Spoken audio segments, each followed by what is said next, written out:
On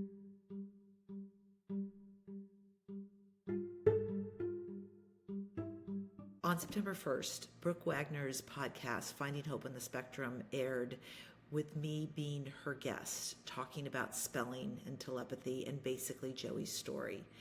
Brooke did a great job with the interview, and I really liked the clarity in which the story was told and how the whole show unfolded.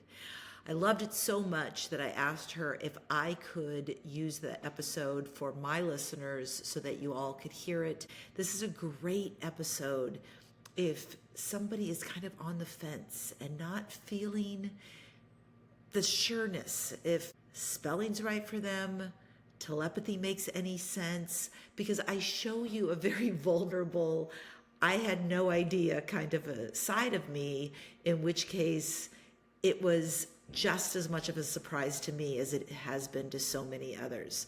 So I hope you enjoyed this episode. Thank you so much to Brooke for letting me use it, and I will be back with you next week with a new episode. Okay, I'm so excited to get us started and have this conversation. And today we have such a special guest on. We have Betsy Hicks-Russ, and I'm going to introduce Betsy here, and she has just been such an amazing person that I was able to find online on Instagram, actually. And Betsy is sharing her incredible journey with her adult son, who is a speller, and just has such a wealth of knowledge and information in her with her story and her background. And I just am so thrilled to have this conversation and share more. And it's just such an important topic that we get out there. So I'm going to go ahead and introduce Betsy here. So Betsy is the director of Autism Odyssey, a 501c3 nonprofit focused on empowering autistic individuals through activity, well-being, and awareness. With 30 years of experience, she created the Be Kind Vest to promote kindness and awareness for autistic individuals. Betsy authored Picky Eating Solutions, an online course helping families address picky eating for balanced diets. She is a social media influencer on TikTok, Instagram, and Facebook, sharing resources for autism families. As host of the Autism Odyssey podcast on YouTube, Spotify, and Apple Podcasts, Betsy offers practical advice and optimism to support parents navigating autism. So welcome, Betsy. Thanks, Brooke. Thank you so much for having me on. It's wonderful to be here. It's wonderful to be on the other side of a podcast. Yes, I know. And actually, I was listening to one of your episodes today. So I love your podcast too, and definitely recommend it too. So I'm glad that you'll be able to share a bit more about your podcast and what you're doing to spread awareness and knowledge. So, but I would love to just kind of kick us off with telling us a little bit about your journey with your son Joey and his personality and his interests and what makes him unique. And I love everything you share online, and I'd love to have you have a minute to just share a little bit about Joey. Joey's a very cool dude. He is 32 years old, non-speaking, basically raised in a way of which I would consistently say is profound autism, severe autism. I mean, it's changed so much throughout the decades. First, his situation was just called autism. Then so many different versions of autism came. So then it became severe autism. I think lately they talk profound autism. Now they say high needs autism, whatever it is. He was definitely always on the more challenging side, mostly because of tremendous amounts of self-injurious behavior, just no words whatsoever. And I mean, maybe just a couple syllables here and there, but not a lot. And I, up until a couple years ago, had no idea if he had any awareness of what was happening around him. Until I had enough people that I loved push me to try spelling with him. And I did not think it was for him. I just kind of fought it a lot of different ways and just tried to explain to the people that were pushing me that it might be right for some, but it wasn't right for Joey. And this is going back even 4 years ago, a little bit as well. It was about 2020, it was about 2021. So it was about 4 years ago. And they were really pushing. And finally, I called S2C, which is spelling to communicate, and I asked them if they had a practitioner. And the closest one that they said that they would recommend is in Portland. Now, I live near the Canadian border in the state of Washington, so it was a 5-hour drive. And I still decided I had to give it a shot. And I drove down, and he had his first session, and he didn't cooperate, and it was not at all productive. And I left there thinking, this is a huge waste of time and money. And then, though, because my daughter, Joey's twin sister, lived nearby, I wanted to go visit her again. So I booked another appointment. It's an excuse to go visit Mia. So I booked another appointment. And a month later, I came down, and it was the same situation. And month after month, that was kind of the case for about a year. Until one day, the practitioner said to me, this is crazy, but my boyfriend just got transferred to Bellingham, where I live, and we're moving up there. And it took her a while to move. And by the time she got settled, I made the commitment that I was all in. That was too serendipitous. I had to take the sign, and I was all in.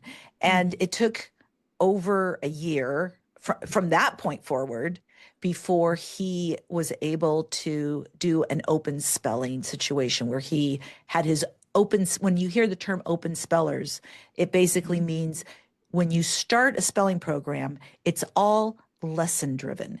In other words, the lesson might be on U.S. Politics, and they're teaching you something about politics or whatever it might be. And then at the end of the lesson, they ask an age-appropriate question based on the lesson, and then they spell the answer. So it's very, very particularly done that way because it's not, you have to practice the act. And I can talk more about that, why that's a practice act, but you have to practice the act. So once he got into the point where he was able to properly do it, he was able to answer his first open-ended question, which meant the teacher didn't know what the answer was going to be. He was able to give his own answer. Once he got to that point, it changed everything in our world because we then realized he understood everything and had understood everything his entire life. And it shocked my entire family. We barely even knew how to handle it. It was such a shock for us all. Yeah, that's amazing. As I've mentioned to you, I've had a clients go through that journey and seeing the Spellers documentary too, just seeing what the families are experiencing when they realize that, their adult son, oftentimes they're adults right now.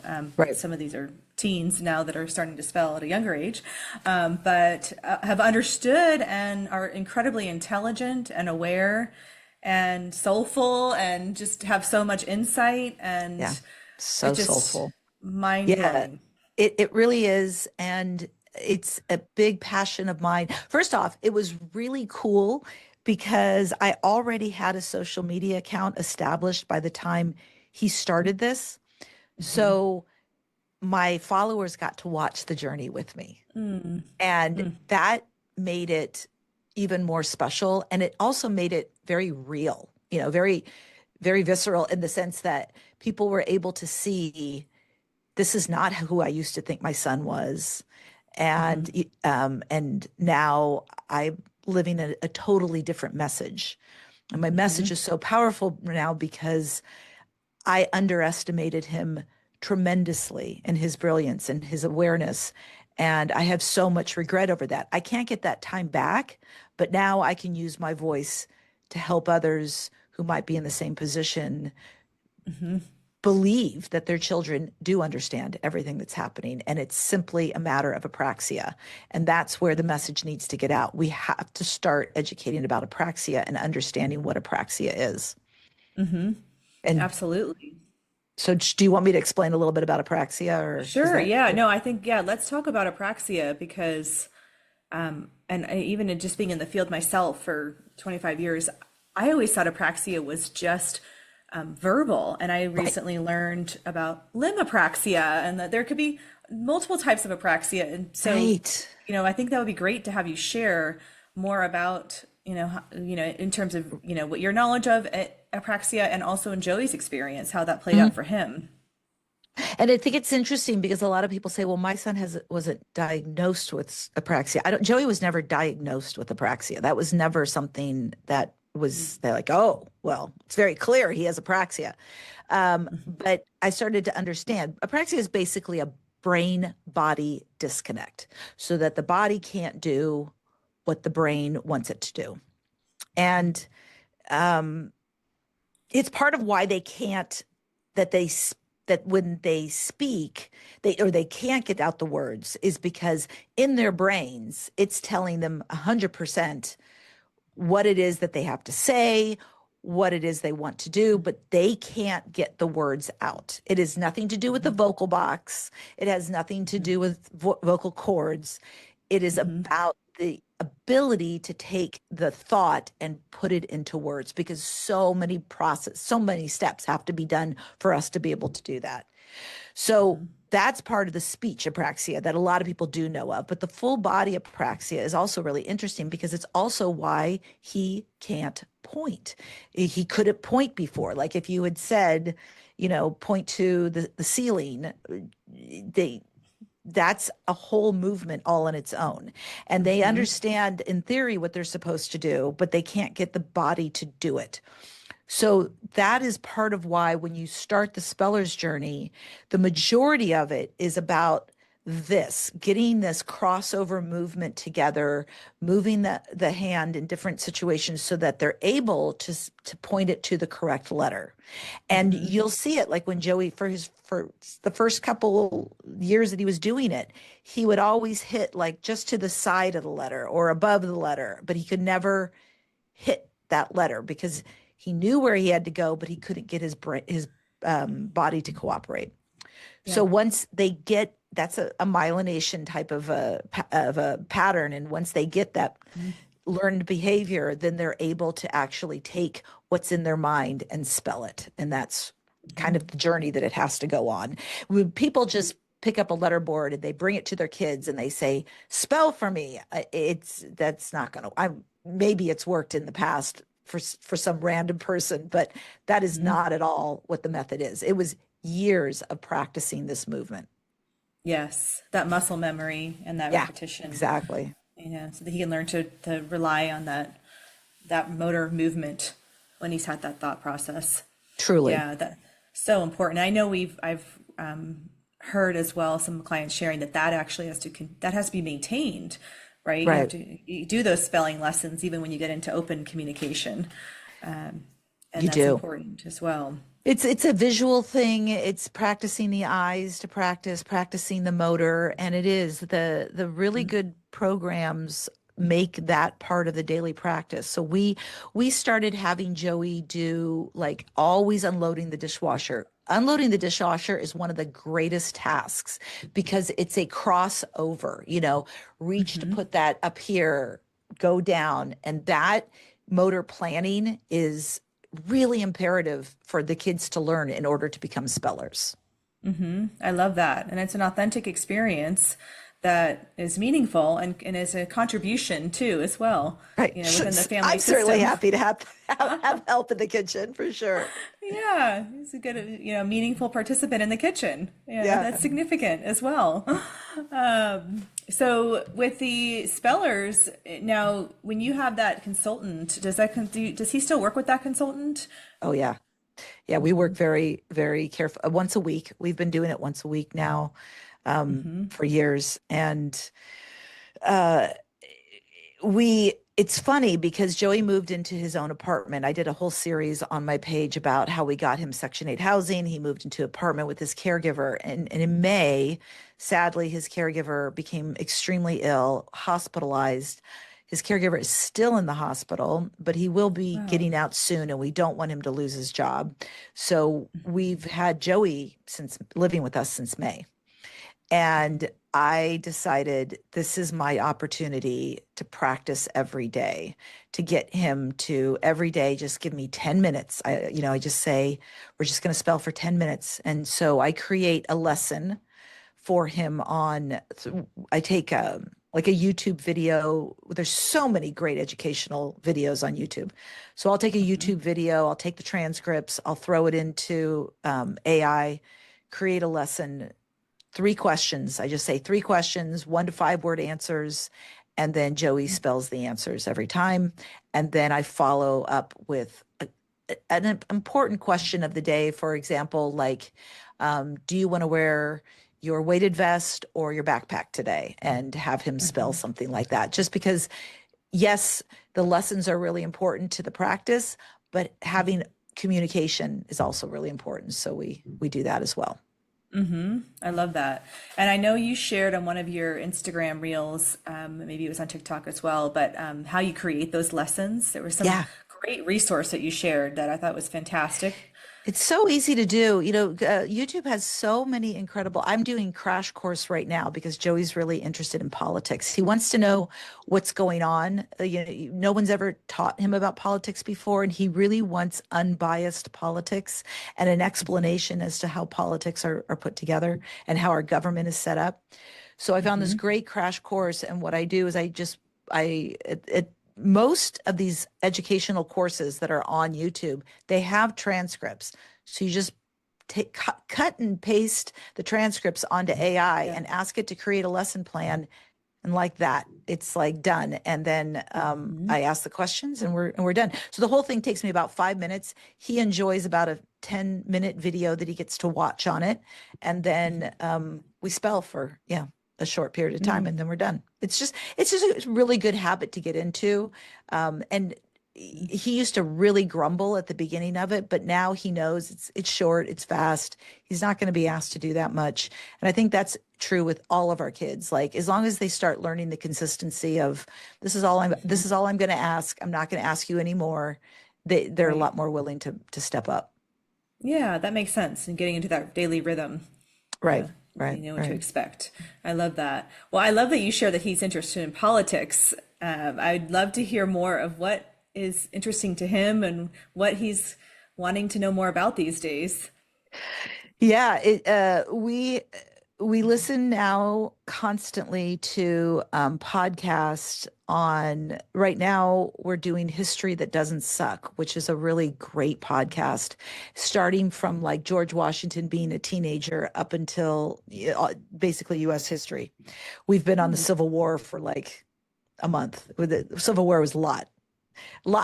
I'm like I'm so done with all the death and dying, and I'm just like, can we move on from this?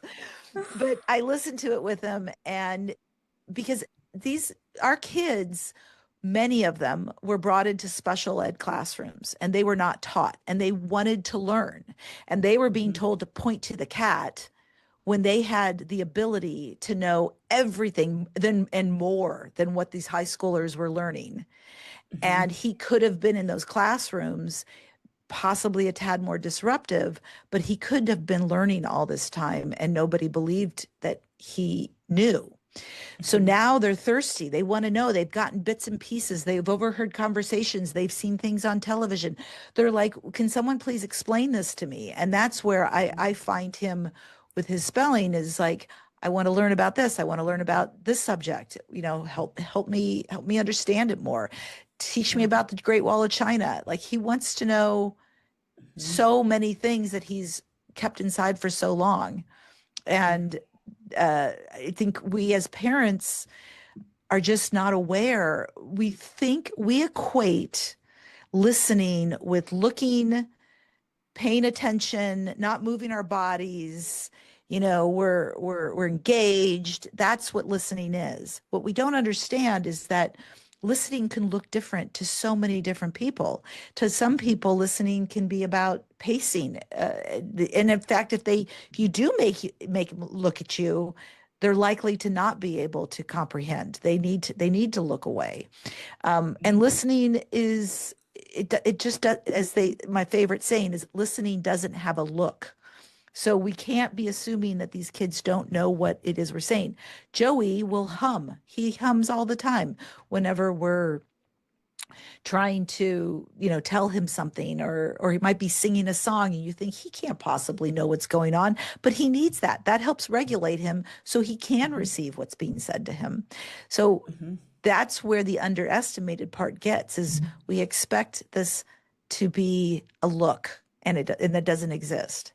And these kids are thinking, they're using their brains. Part of the reason they're so incredibly intelligent is they are not constantly thinking of the next thing to say. I know, as a podcast interviewer and as even a guest right now, that when you start talking, I'm immediately starting to try to figure out, do I have a story for that? Do I have an example for that? How am I going to interject my situation into what you're saying right now? Where with our kids, they don't have that luxury of being able to interject. But on the other hand, it's a beautiful, peaceful way of listening, because they're just listening. And so they're getting the real crux of the story that often some of us are overlooking because we're trying to think of the next thing to say. So this is part of the reason that they're so intensely connected and brilliant and so aware of so much more than the average person is. That makes so much sense. I'm glad that you shared it that way, because it makes a lot of sense of how that plays out and how important it is to presume competence, and to really, believe that they're very capable, they're very aware, and they're motivated, and they want to learn, they want to know, and they have the right to. Yeah. It's a human Yeah. right.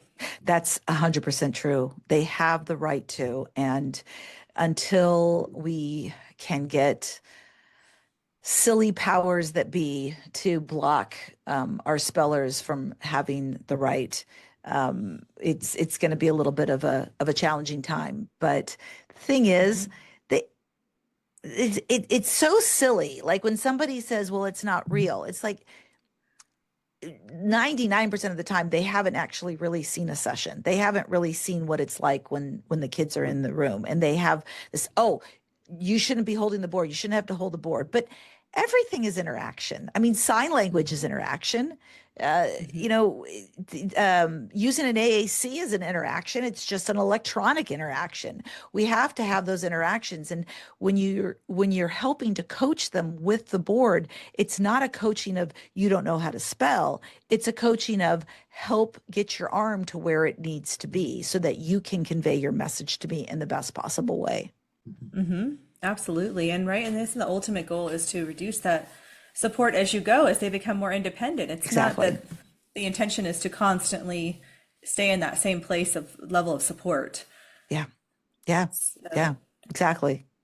It is so important. I think that's, why we just have to keep talking about it and keep sharing, because these individuals, and you mentioned parents, and I would say professionals too. I've had a lot of clients that were non-speaking adults that learned to spell and then told us about what the professional said about them that was not kind, in front of them in the classroom. And, I think that that's so important that professionals understand and be very mindful, and to presume that competence, that they do understand, and to speak to them as though they perfectly well understand everything you're saying and your intention too. It was a hard thing for my family at the beginning, when we realized how much he understood, for us to have a big reality check of all the horrible things we said in front of him. And that was a really painful time for my family. Specifically his younger sister, was really in a lot of mourning over it, just feeling so bad about the mean things she may have said to him. And we all kind of go through it. We all go through this intense regret, but that's the beauty. I mean, Joey has told us through spelling over and over again, forget about it. Don't worry about it. Let's move on. You know what? From this point forward, it's gone, forgotten. It's amazing that so many adults, that spellers have shared a similar response when they've been told. And Yeah, they're they just just so seem happy. They're so so genuine. they're so genuinely happy that things are different now and that their words are going to start that they're going to start getting some freedom from all of this. Yeah. Yeah, it's incredible. I mean, also a testament to, we mentioned how soulful they are, but, just a testament to that because a lot of us humans hold grudges and, we have 100%. hang-ups and we have to go to therapy to process through I things. know. I know.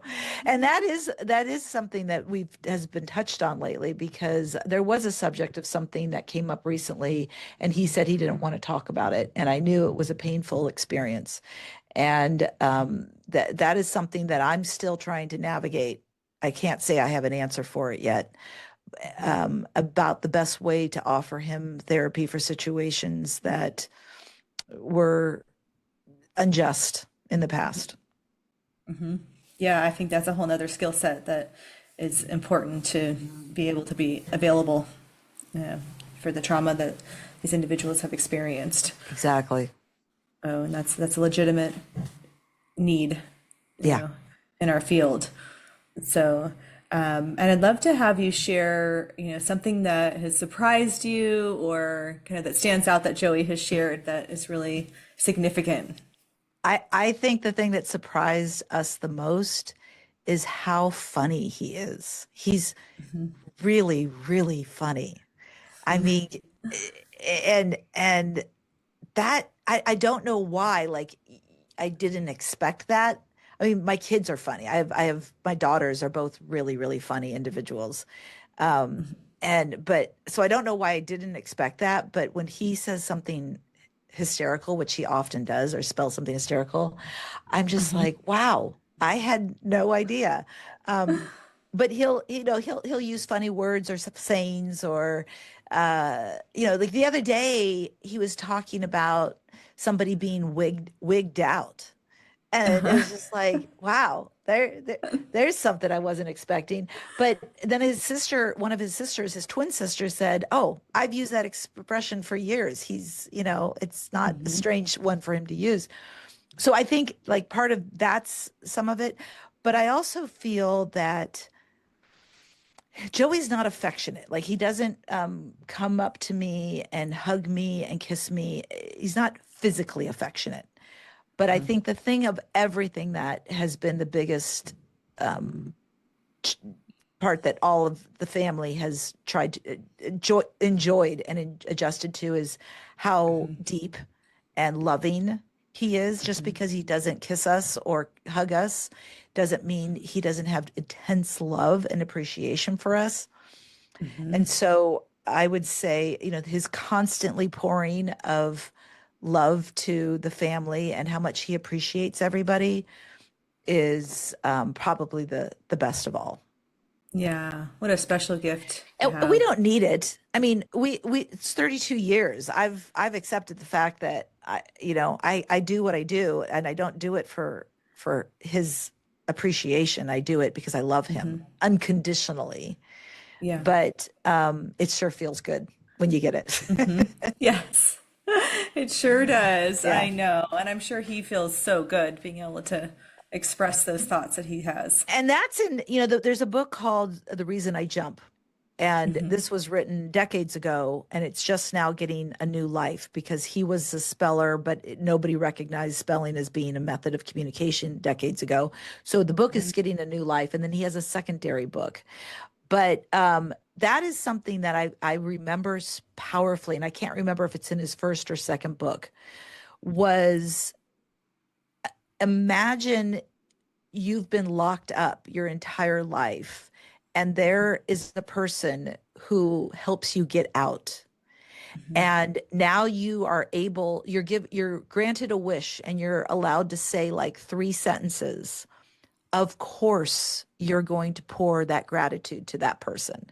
And that's exactly been true with a lot of the kids there when they finally get that opportunity to openly communicate. Yeah.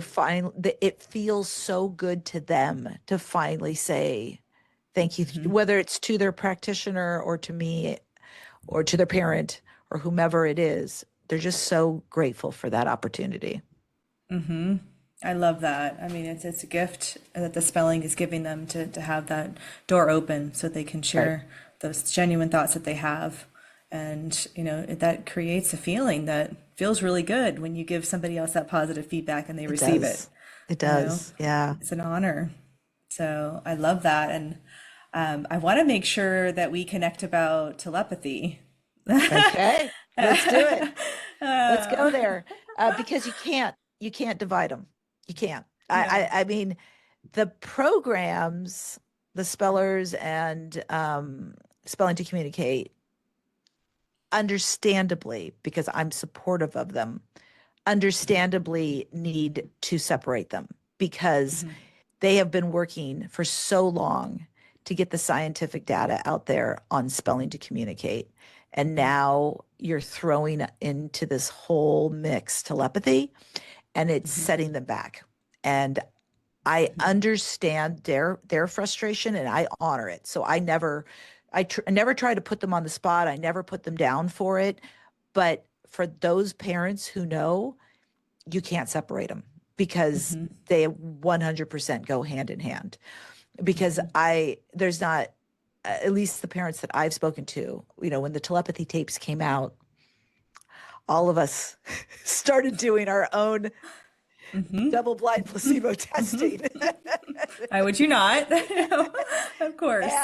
And we sat there with like our eyes open very, very wide and being like, okay, so now we have telepathy in our lives. Yeah. Like this was not on my bingo card, Right. like but the reason you can't separate them is because as the practitioner who's ever working with the individual, you really have to clear your mind and you really have to Mhm. let go for a while because they will pick up on your busy thoughts and they will answer based on what's in your mind. Mhm. And so, I mean, I, for the longest time, I thought, I don't know if Joey is incredible at math or if he is just incredible at using my eyes to see what the answer is and then spell it correctly or then point to it correctly. Mhm. And that is something I'm trying to still navigate. Mhm. And I don't want to get ahead of myself, but there are some great people in this field that I am working with now, and we're trying to put Mm, together a conference to blend the two because great. it needs to be brought together. And if Mhm. anybody is interested in that, they can reach out to me independently. But we're trying to find because parents have questions. And what's so interesting is that as parents, we are so excited to compare notes Mhm. because when we compare notes, we're starting to figure things out. For example, the hill. Now, the telepathy tapes comes out and everyone starts learning about the hill and do you know, did you listen to the telepathy? Should Oh, I explain? yes. Oh, Okay. yes, yes. And I have Okay. clients that have shared that they go to the Hill. Yeah. So yes, I'm very familiar, but I'd love for you to share more about it. So for those that don't know about it.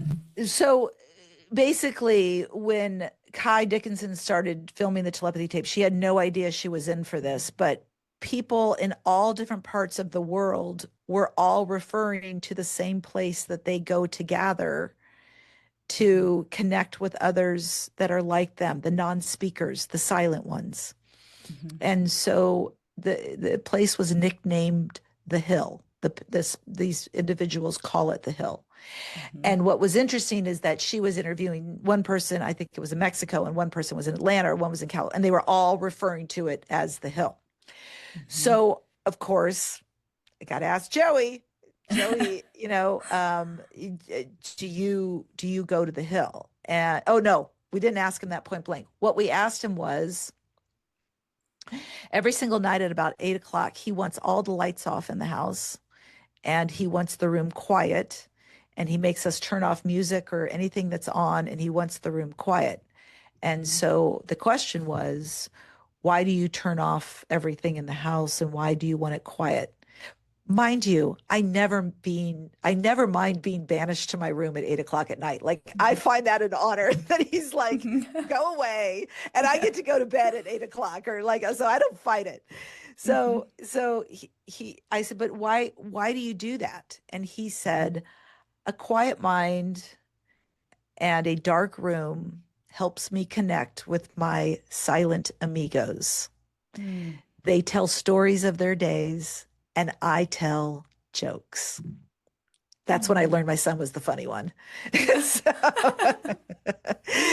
and I was So great. so, and that's what, so when I came out on social media saying he does this at around 8 o'clock at night, and he just laughs and he sings and he does all these incredible vocal stems, and it's the happiest time of his day.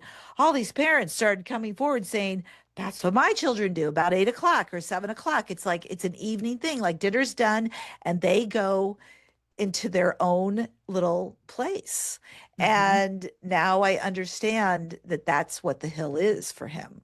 And I mean, there are some days that he goes there, and I mean, he is laughing so hard. It's like, dude, it's like 11 o'clock at night. Like, can you curb your enthusiasm a little bit? He's having a party. I know. But from in comparing notes to other spellers, a lot of them will say, it's not always a happy place, that there's also sadness. And I've heard the sadness, the crying, the unexplainable crying from him all of a sudden when somebody is being treated unjustly, and they feel for their friend, or somebody hurts.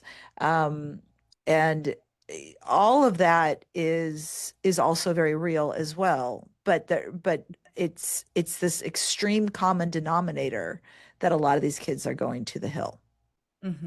Wow. So it's been really, really fun to see how happy they are that now we understand. And what's Right. going to happen next? A lot of people are worried. Well, what's going to happen with the CIA and da da da da da da and all this other stuff. And I come from a much more positive place about it. My speak about this now is that they are not nonverbal, they are post-verbal. That these kids are so insanely evolved because everything got in the way of us. We all had the potential to be there. We all have the potential to practice telepathy and to be able to be on the hill. It's not exclusive. It's just the problem that when we speak and when we can speak, we're not as motivated for that connection. And so we lose the ability as we get older and older and older because we're not motivated to find another means of communication. Where with these kids, that has been their only means of communication for the majority of their life. And in Joey's case, he's 32. Telepathy was the way he communicated. It was the way he knew what was in my mind when I wouldn't speak to him because I didn't think he understood. He's a master at it. So what we now are, it's an evolved way of being. I mean, people say, well, I don't like the idea of somebody, knowing what's in my head.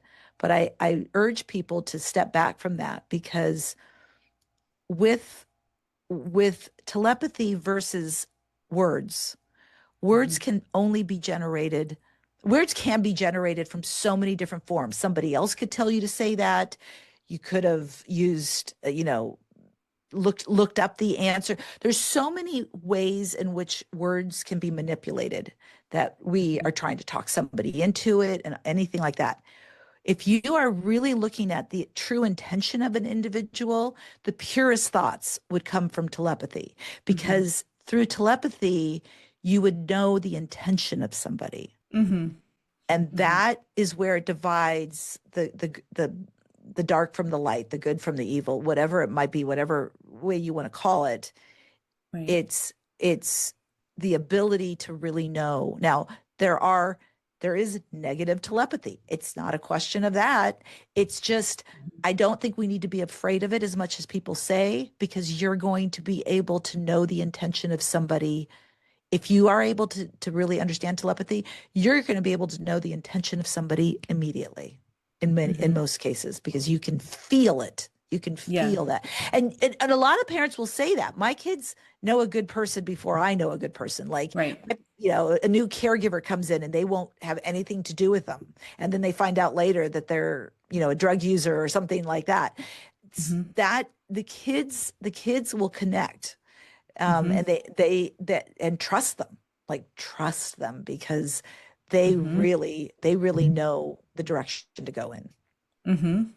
Yeah, I think that's such a good point. I'm processing everything you just shared, and I think that it makes a lot of sense. I mean, energetically, they're so sensitive Yeah, to reading people, feeling people's energy, reading the energy, however you want to call it, right. and they can experience that intention. I think that as you said, the intention is so critical. That's Yeah. it. Yeah, that intention is everything. If we can you imagine though how different it would be, and like even social media, if when everybody spoke, you understood their intention? Mm-hmm. Imagine how different it would be. And Yes. that's why telepathy is an evolved way of communicating. So that's Mm-hmm. why they skipped over the speech part. They're post-verbal. They're living in a time where you don't need it. And that's where when I realized that is Mm-hmm. when I realized that if I'm going to ask him to jump through the hoops of constantly poking to it letter by letter, Mm-hmm. that he has every right to ask me to quiet my mind and start practicing Mm-hmm. hearing his messages. Mm-hmm. Call it telepathy, call it just meditation, whatever it might be. But I have to start quieting my mind if I really want to hear him now. Mm-hmm. And I owe that to him. Mm-hmm. And it's funny because for years I would say, I'm going to meditate every day. And I wouldn't do it. I wouldn't do it. I just like, it's helpful, but I don't have time for it today. Now it's my assignment. Mm-hmm. I feel it's my assignment that I have to practice this every single day so that I can, for him, for his sake, connect with him in the best possible way. Because when I sit down to spell with him, I need to clear my mind or I fuzzy up his ability to know what to spell. Mm-hmm. So, quieting Mm-hmm. our minds as parents is something that we all have to practice as much as possible. Mm-hmm. That is such a good point, and it's a struggle I've seen because it is Yeah. so hard when you're trying to. I have not had the honor of spelling with a client, but observing a lot of sessions and hearing about the challenge. And if you had any insight or strategies on how to quiet your mind, you mentioned meditation.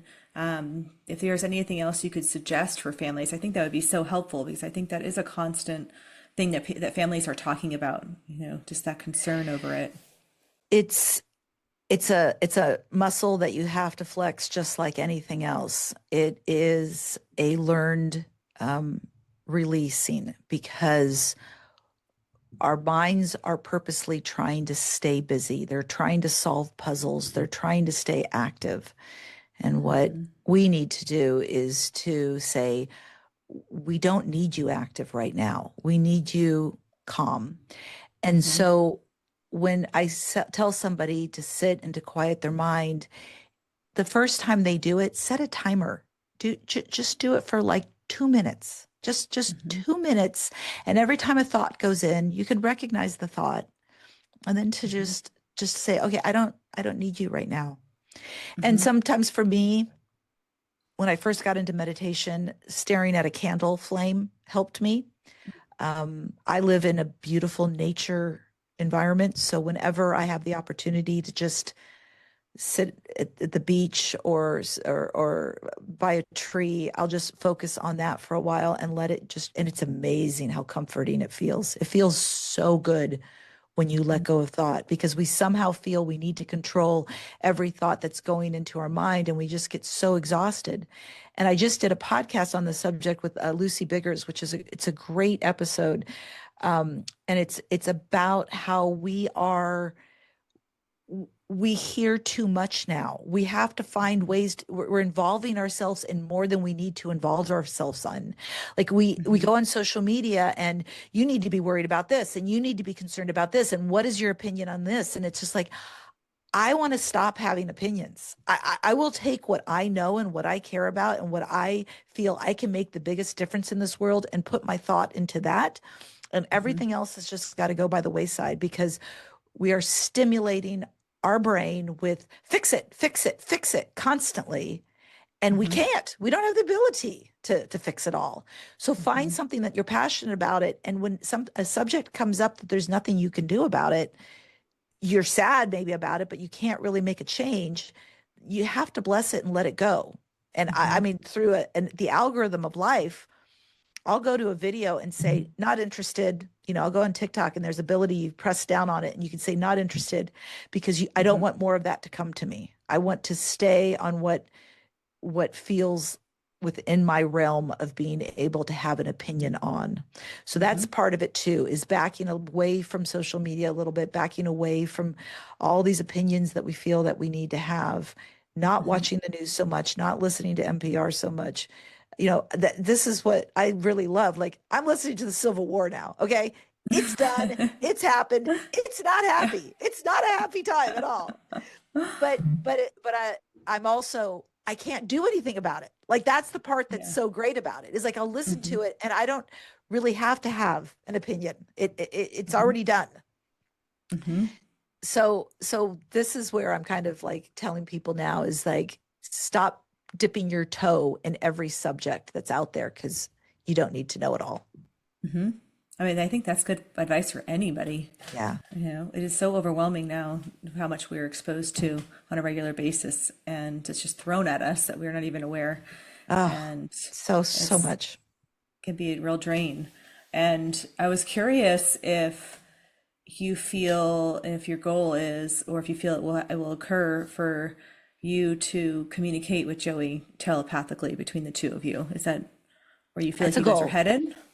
I feel, I mean, he's certainly connecting from me. I'll give you an example. I wanted to show my husband the other day, what he's capable of, because I've been suspecting it for a while, just by the way he spells when, if I've got something really stuck in my brain. So I've been suspecting it for a while. And so I took I wrote the name of an object, and then I wrote a number on a piece of paper, and I showed it to my husband, and then put the piece of paper, put it in my pocket, went into the room spelling, and I said, what was the object that I wrote down that's in this piece of paper in my pocket? And he wrote book. He spelled book, which was correct. And then I'm like, what is the number? And the funny thing with the number was, in my mind, the number was 1826 or something like that. And then he does 1-8, and then we're like, wait a second, I think it was 1286. And so I look at the paper and it was 1286. And so then he goes back and he goes 1286. So he was completely picking up what was in my head at that moment. And that's when, you know, it's like, this isn't even a question anymore. Like, for a while it was like, maybe. Now it's like, okay, we're not going to question this anymore. We're just going to accept it and figure out how we can use it to the best of our ability. Yeah, that's amazing. And I think as parents, we do pick up intuitively, telepathically, however you want to call it, what our kids want. Right. But we also put our own agenda a little bit too much into it. And so I don't feel that parents don't know what their kids want, but we also have to back away from our own agendas.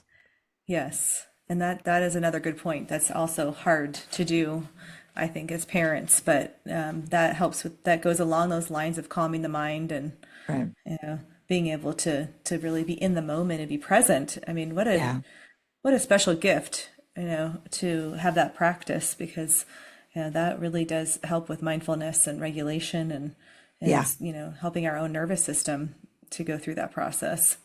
Right. Definitely. And it's part of his stimulation too, is that he's picking up thoughts and emotions and vibrations from so many different sources that he gets to the point where he just starts screaming and banging his head. And Yeah. it's just an overstimulation of him picking up way too much energy. And that's why, as parents, is the calmer we can make the home environment, the better. Turning off the TV, playing soft music, not having this background noise all the time, just not a lot of clutter, like doing everything we can to keep our environment as peaceful as possible makes makes a big difference to the kids. Absolutely. It makes me think of one of the episodes I had on was on mindfulness too, and we've been talking a lot about mindfulness and how important it is to start with you as a parent, having that practice and to be calm and regulated because energetically, the experience you're having is going to transfer over to your child. So big. I love that you covered that, Brooke, because that's a really important. It's bigger than parents think. It's one of those things where parents think, oh, there'll be a time, or it's, that's just one of those yoga thingies or whatever it might be. People just don't really understand that to be the best human being that you could be and to be the best support that you could possibly be to the kids, that mindfulness is the absolute center of the core. And that ability to be able to create peace around you will make an integral difference in your child's well-being. Yeah, I love it. I think it's also needs to be talked about even more, especially with our population and helping the family system heal. Right. Exactly. Exactly. It's all Yeah, intertwined. it is. And it's just a beautiful thing. So you I can, know have the impact. it's not like you're asking somebody to, come up with a lot of money to do something. This is free. Yes, it's all free. Yes. It's a little practice, little by little, leads to That's something right. big. That's right. Exactly. Yes. I love it. Well, where do you foresee, Joey's future and the whole Spellers community? What do you foresee I'm so happening in the future? excited. I feel we are just at the beginning, and those of us who are really trying to now, a lot of us that are into both of these worlds, both the speller world and the telepathy world, we're really trying to band together because we want to make this easier and to understand for others. So I find there's going to be a lot of awareness. I feel there's going to be a lot more education on this. There'll be conferences, there'll be meetings, there'll be actual hill meetups in person. Those are going to be a lot of fun to even imagine at this point. I feel that this is a time of awakening for the entire human race. I feel that everybody is going to benefit from these kids, that we're all going to start learning that words have gotten in the way, and that can we get to a time where we are transferring thought rather than just a bunch of jumbled up misguided words. I just feel that in general humanity is going to benefit tremendously, and that our kids are going to be the leaders of it. They're when I used to say that the non-speakers were at the low end of the spectrum. Now I feel they're at the high end of the spectrum. I feel the entire spectrum has flipped, that the non-speakers are really where it's at. It's beautiful. I can feel it. I can feel the energy. I can feel it. I love It's it. coming. I'm on the same page. I I just love can't it. wait to see, what's to come because I know. they're leading the way. My Yeah. old saying was, I used to feel that I got a raw deal. Now I feel I have a front row seat. And it's the most exciting time of my life to just watch it. For Joey, I think he'll write a book eventually. I think once he gets better, I think he's so beautiful with words. I think he'll write once, we're making progress. He's nowhere near. We're getting closer to typing, but we're not there yet. He needs to be typing before we're going to take that one on. But I think he has a lot to say, and I'm here for it, and I'm going to do whatever I can to support whatever he wants to say to the world and Yeah. support him. Yeah. Oh, I can't wait to see what's It's to come fun. for Joey. Yeah. What an exciting journey. He has a friend that's visiting right now from Hawaii, one of our best friends, and they're visiting. They have a house in our area, and the boys sit down together for hours and Hmm. just smile and Mm. look off, and they just want to be in the same room together, and Yeah. they're just having these incredible conversations, and they'll spell Yeah. about it later, like what they were communicating. Yeah. But it was just like it's just like it's watching the future is what it feels like to Yeah. me. Yeah. It's so Yeah. cool. Oh, that's amazing. So special. And I mean, just it's a beautiful thing to be able to witness and to, Yeah. be a part of. And I'd love to have you just share if there's families out there that, have a younger child that's a Mhm. non-speaker and Right. they haven't learned to spell and they're considering it. And if you had any advice for those families that are Yeah. listening. So the two main sites for the practitioner programs, so where you can find a practitioner, because you don't want to just randomly start this. You're going to be disappointed, and it might actually put a bad taste of spelling in the speller's mind. So the two Hmm. main places are the spellers.com and it's I-asc.org. So spellers.com or iask.org. And those are the practitioner programs. But then there's communication for the number four, communication for all. And that's Hmm. Elizabeth's program. And that is a nonprofit organization to help any speller be able to do it at home so that the parents can learn on their own. They can watch YouTube videos, they can learn the program, they can make their own boards or buy the boards very affordably, and they can do this at home. So those are the three great places to start. In the Hmm. meantime, purposeful movement all the time. Practice purposeful movement. Practice this position of crossing over whenever possible. If you have the opportunity to get the children's eyes checked, Joey has binocular vision. His eyes go in two different directions. We didn't even know that, so we had to get that corrected. Mm. So those are all things that you can start doing now. A regular optometrist typically isn't going to be able to spot it, but a developmental or there's more specialized will be able to spot that as well. Hmm. And just be open. Hmm. Don't be afraid of any of it. Be excited. Be ready for what's next. And Hmm. it's hard. I understand when your child is screaming, and I'm saying to tell you what an incredible, evolved blessing that these children are. It is really hard to feel that. I get Hmm. that. Some days I will hear him banging the heck out of his head and think, this is miserable. And then I'm out there saying, oh, my son is so incredible. And I'm listening to him bang his head. Hmm. And I ask him, why did you do that? And he'll say, I needed to let off some steam.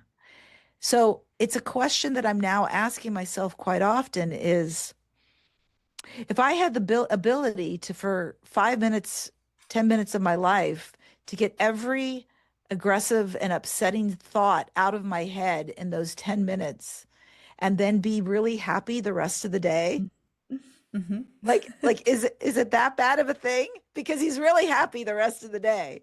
Hmm. Now, so that's one way to think of it. That being said, I would be dismissive of my entire career if I didn't mention I think diet is underestimated as well for these kids. We can't be feeding them these low vibrational foods, this quote unquote junk foods or whatever it might be, because these are Hmm. these high evolving beautiful individuals and they need really clean ingredients.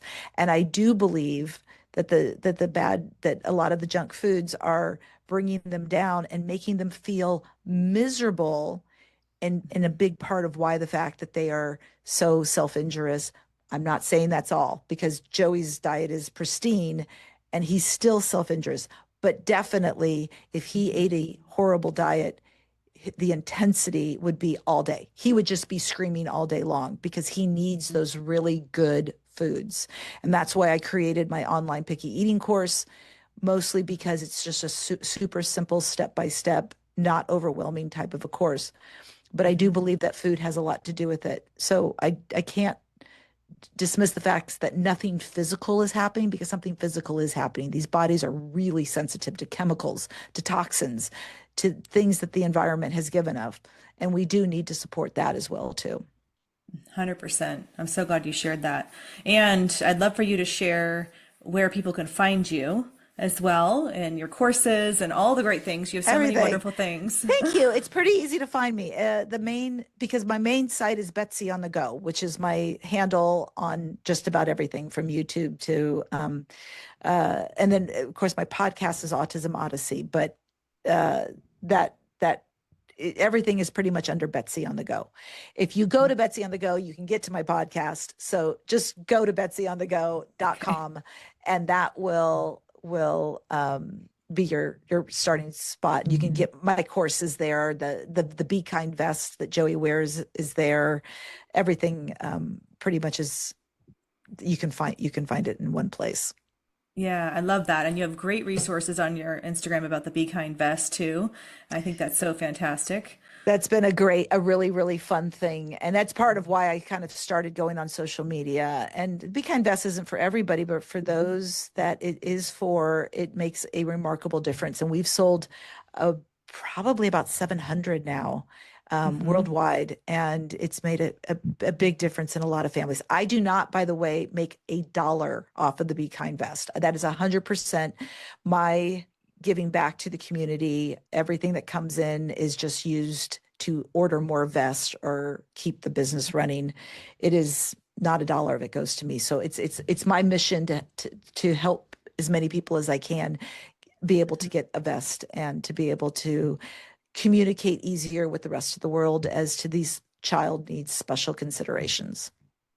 I love that. It's beautiful. Well, we'll make sure to include all of your contact information in our show notes, and definitely recommend all of your resources. And just such an honor to have you on today. I just really love this conversation and love everything you're doing. And just thank you for what you're doing for the community.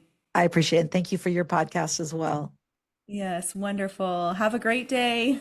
Thank you.